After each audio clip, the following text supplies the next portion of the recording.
अस्सलाम वालेकुम व्यूअर्स, उम्मीद है आप सब बाखैर वफीयत होंगे। अल्लाह पाक आप सबको मुझ समेत अपनी हिफ्ज़ व अमान में रखे। सामीन मोहतरम, आज बात करेंगे तोशा खाना केस पार्ट 2 से मुतल्लिक़। जैसा कि आप जानते हैं कि ये केस जनाब इमरान खान साहब और बुशरा बीबी साहिबा, इमरान खान साहब और बुशरा बीबी साहिबा जो इनकी वाइफ है, इनके ख़िलाफ़ ये दायर किया गया था। तो इससे मुतल्लिक़ बात करते हैं। ये स्पेशल कोर्ट ने आज फैसला दिया है।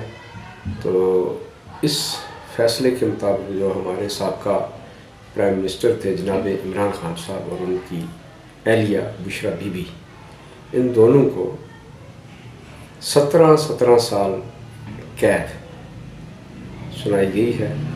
और अगर हम इसकी डिटेल में जाएं तो कुछ इस तरह है कि डिफेंडेंट जो थे वो इमरान खान और बुशरा बीबी साहिबा है। इसमें सेंटेंस क्या है जी? सेंटेंस है जी 17 ईयर्स, 17 साल की कैद सुनाई गई है। और अगर हम बात करें चार्जेस की तो क्रिमिनल ब्रीच ऑफ ट्रस्ट, ये सेक्शन 409 पाकिस्तान पेनल कोड, एक ये चार्ज है। दूसरा चार्ज इनके ऊपर लगा हुआ है जी ACC का सेक्शन 52 और सेक्शन 47। जुर्माना है इनको 16.4 मिलियन ईच, यानी दोनों को 16.4 मिलियन ईच जुर्माना की सज़ा भी साथ में सुनाई गई है। तो क्यों सुनाई गई है, क्या कॉन्टेक्स्ट है? वो ये है कि इन्होंने तोशा खाना में स्टेट गिफ्ट जो थे वो कम कीमत पर, लो कीमत पर, यानी उनकी कीमत ज़्यादा थी, मालियत ज़्यादा थी, तो तोशा खाना से कम कीमत अदा करके अपने पास रख लिए। यानी एक आप इसे गबन कह सकते हैं, आप इसे चालबाजी कह सकते हैं, आप इसे करप्शन कह सकते हैं। अगर करप्शन कहें तो सबसे बेहतर बात होगी, इसलिए कि ये भी एक करप्शन है कि स्टेट का वो पैसा था, स्टेट गिफ्ट थे, और इन्होंने वो तोशा खाना में कम कीमत जमा करके, यानी उसकी मालियत से कम कीमत जमा करके अपने घर रख लिए। तो ये एक तरह का जुर्म है, ये इनको सज़ा हुई है।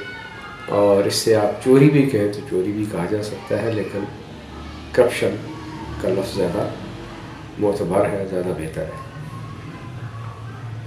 अभी बात करते हैं कि इसके ऊपर नेक्स्ट रिएक्शन क्या होगा, क्या कुछ होना है। तो इमरान खान साहब का जो स्टांस अब तक का है वो ये फरमाते हैं कि ये एक, आप लोग इसे पॉलिटिकल विक्टिमाइजेशन समझ लें, और साथ में वो ये कह रहे हैं कि इसको आप ये समझें कि ये केस था पॉलिटिकल मोटिवेटेड,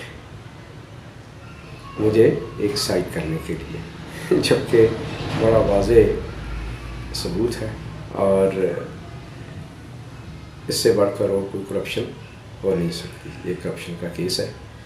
तो लीगल एक्शन वो क्या लेना चाहते हैं, वो ये है कि वो कोर्ट में जाएंगे, इसका हक़ है, उन्हें अपील भी कर सकते हैं, चैलेंज भी कर सकते हैं। ताहाल फैसला होना बाकी है। अब पॉलिटिकल फॉलोआउट इसका क्या है, जो फोर्थ वेव सामने आया है वो ये है कि वक़ौल अलीमा बाजी साहिबा इमरान खान साहब की, उन्होंने फरमाया कि जी इमरान खान ने सोहेल अफरीदी साहब को फौरी तौर पर तैयार रहने का हुक्म दिया है, आप तैयारी करें और ये मुल्कगीर किस्म की कायद जारी होगा। तो ये कुछ अब तक की बात है। और अगर असरात देखें तो यकीनन इसके बड़े दूर असरात बरामद होंगे। सबसे बढ़कर ये है कि एक मुल्क का साबिक़ वज़ीर आज़म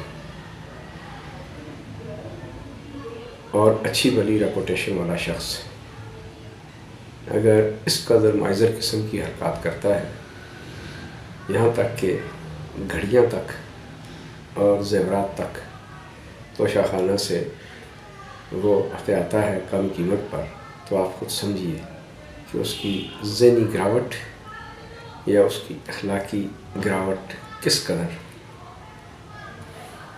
اور کتنی غلیظ قسم کی ہوگی، آپ خود سوچئے۔ کوئی عام آدمی ہو تو بات سمجھ میں آتی ہے، لیکن ایک ایسا شخص جو ایک پارٹی کا ہیڈ بھی ہے اور مقبول ترین لیڈر بھی ہے، یہ اور بات ہے کہ وہ مقبول کس طرح کا ہے، نیٹوریس ہے یا فیمس ہے۔ یقیناً وہ نیٹوریس وے میں مقبول ترین شخص ہے، لیکن جب اس کے آپ کام دیکھتے ہیں، جب یہ حرکات دیکھتے ہیں، تو افسوس سے سوا آپ کچھ نہیں کہہ سکتے۔ دوسری بات یہاں ایک اور کہ جو شعور ہے، کوئی بھی ذی شعور شخص، دو طرح کے شعور ہیں، ایک ذی شعور اور ایک خال شعور۔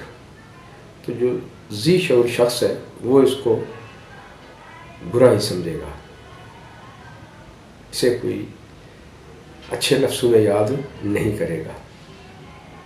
اور دوسری طرف لوچیا شعور ہے، اگر اس کی بات کریں تو وہ یہ کہتا ہے کہ جی یہ غلط ہوا ہے، یہ ظلم ہوا ہے۔ یعنی عمران خان صاحب جو کریں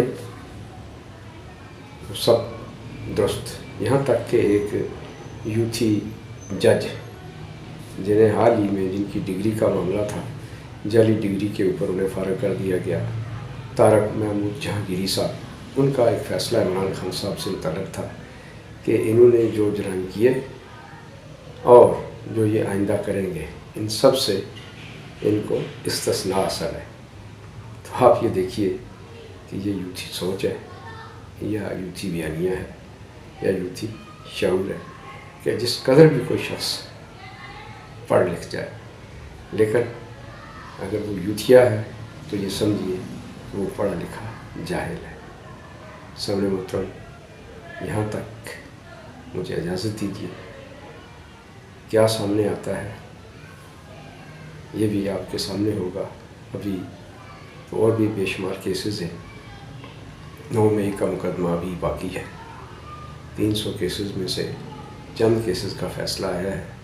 تو سامنے محترم، اگر کوئی یہ شخص سمجھتا ہے کہ عمران خان صاحب جیل سے جلد رہا ہو جائیں گے، ان کی خام خیالی ہے، ایسا لگتا نہیں ہے، کیونکہ ان کے جرائم کی جو لسٹ ہے وہ بہت بڑی ہے اور بڑے سنگین قسم کے جرائم ہیں، جس میں پاک فوج کے خلاف خاص کر جو حملے ہیں پاک فوج کی انسٹالیشن پر، یہ بہت بڑا مقدمہ ہے۔ تو سامنے میں دیکھتے ہیں آئندہ آنے والے دنوں میں کیا صورت سامنے آتی ہے۔ اجازت دیجیے، اللہ حافظ۔